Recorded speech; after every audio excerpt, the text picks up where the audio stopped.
Ever since I played Breath of the Wild for the first time, I've been obsessed with the first church you discover in the game. It feels incredibly simple and yet somehow unforgettable. So I gave myself a challenge. Could I recreate that feeling in a real Engine 5 in just 24 hours? Not a perfect remake, just something inspired by it while still keeping my own stylized look.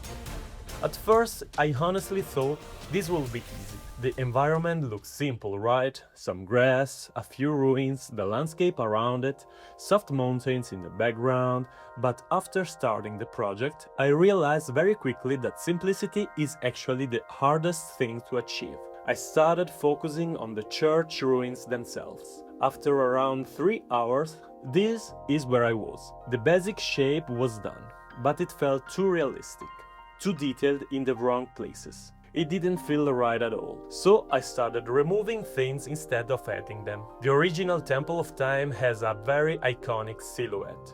It's broken and ruined, but still incredibly clean visually. Part of me wanted to keep adding more and more assets to compensate, so my biggest enemy was actually myself, and it took me a while to understand that.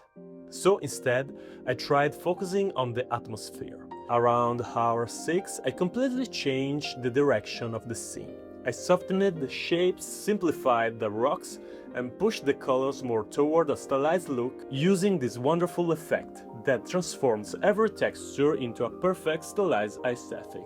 And honestly, this is where things finally started feeling interesting. The church suddenly felt calmer, more readable. That's when I started understanding one of the biggest secrets behind Breath of the Wild's visuals. It's not about detail, it's about clarity. Around hour 8 I started working on smaller details that made the world feel alive. One of the things I love most about Zelda's scene is the majesty of the church structure. Standing still in time while everything around it feels alive and constantly moving.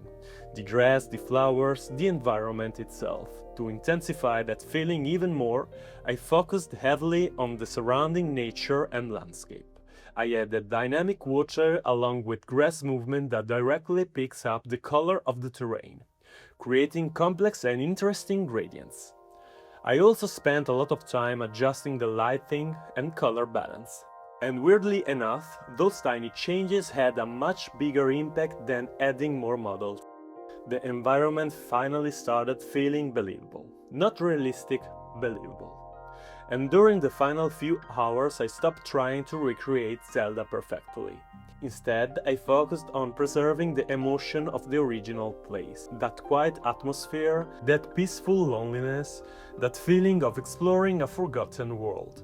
And after 24 hours, this is the final result.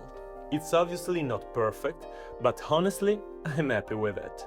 Because I think this challenge taught me something really important.